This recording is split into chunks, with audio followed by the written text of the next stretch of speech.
På Horsens genbrugsplads bliver vi budt velkommen af ingeniør Jette Jørgensen.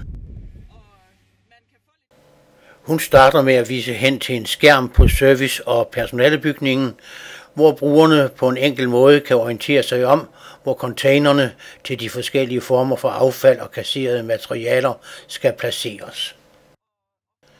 Samme muligheder har brugerne på genbrugspladsens hjemmeside, så man kan altså allerede hjemmefra være forberedt på, hvor de containere, man skal bruge, findes.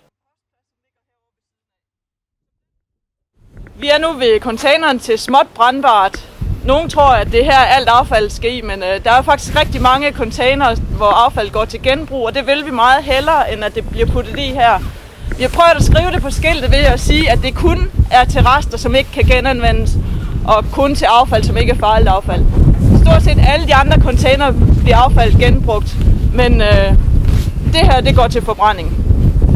Som I ikke regner for genbrug? Som vi ikke regner for genbrug. Det er rigtigt, at man får varme og strøm ud af det affald, vi brænder, men hvis man ikke havde gammelt papir og lavet nyt papir af, jamen, så skulle man bruge meget mere strøm og energi for at få lavet nyt papir. Så papir kan brænde, men det kan også genbruges, og det er meget mere fornuft i det.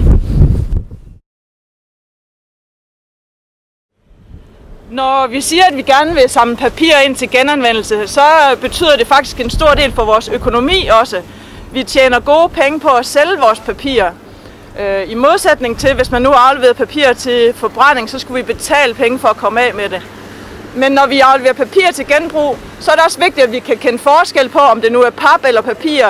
Så her på genbrugspladsen har vi både papircontainere og papcontainere.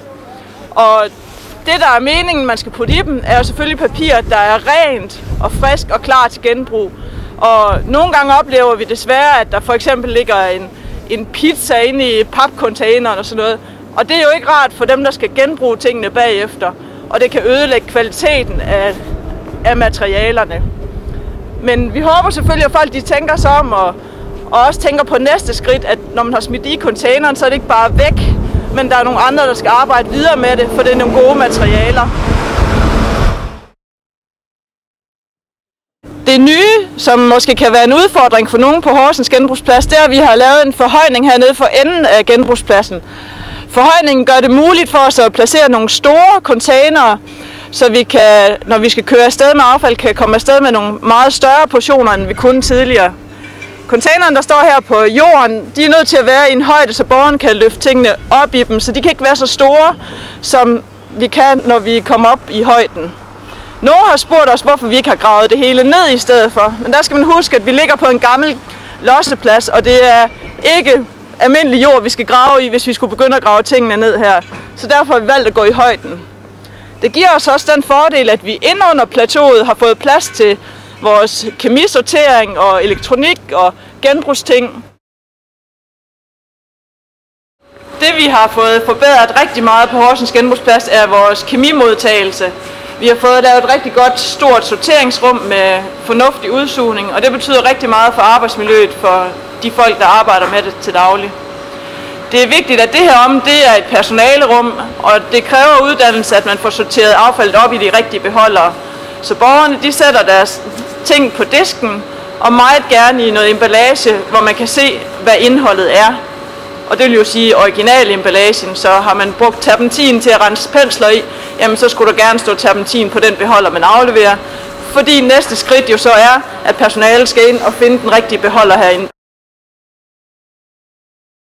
Vi kan jo kigge på skiltene herinde, så vil du se, der står opløsningsmidler, syre, baser, rengøringsmidler, gift, plantegift, myregift. Der er mange forskellige ting, og vi skal jo helst ikke blande det sammen. Når vi har fået det i en beholder her, så skal det ud og køre på landevejen, og så er det jo vigtigt, at det også er sikkert, når det kommer rundt i Danmark, indtil det kommer frem til slutbehandlingen. Kommer der mange folk? Det gør der. På en god søndag, der har vi cirka 2.000 biler igennem. Og har folk brug for hjælp, eller kan de finde ud af det selv? Ja, altså de fleste de kan godt selv. Vi har rigtig mange, som kommer med for eksempel dagrenovation, som vi normalt ikke må tage imod hernede. Så dem har vi jo sådan lidt en diskussion med, hvor at det skal hen af. Og vi har jo i vores vinterperiode, der har vi selv en speciel container op til det. Men når den så ryger væk, så kommer de med det alligevel. Normalt så sender vi dem jo hjem og beder dem om at tage det med hjem til deres egen skraldespand igen. Man kan jo købe sådan nogle ekstra sække, hvis man har for meget dagrenovation hernede og i forskellige butikker rundt i byen. Så det er... Men du bliver sendt hjem, hvis du kommer herned med dagrenovation. Så har vi jo hele spørgsmålet om dåser. Nu har vi på Horsens Genbrugsplads fået plads til en dåsecontainer. Tidligere puttede vi det jo bare op i jerncontaineren, men nu samler vi dåser ind for sig selv. Det har den fordel, at det er nemmere at genanvende bagefter. Men nogle gange så oplever vi faktisk, at folk tager fejl af Horsens Genbrugsplads og pantstationen, så vi har oplevet, at de er kommet med pantdåser puttet i vores dåsecontainer, men man får altså ikke pant for sine dåser på genbrugspladsen. Og så har vi vores folie er svær at sortere også, fordi at når man køber pålæg og kødbakker og sådan noget der, det ryger også i vores foliecontainer, og sådan noget som folie, det er sådan noget som plastposer, som de bruger til indkøb og til at pakke ind i. Så vi har nogle sjove diskussioner hernede engang imellem. Er folk meget besværlige? Nej, det er de heldigvis ikke. Der er et par enkelte episoder, men det er heldigvis de få. De fleste de hører efter, hvad vi siger.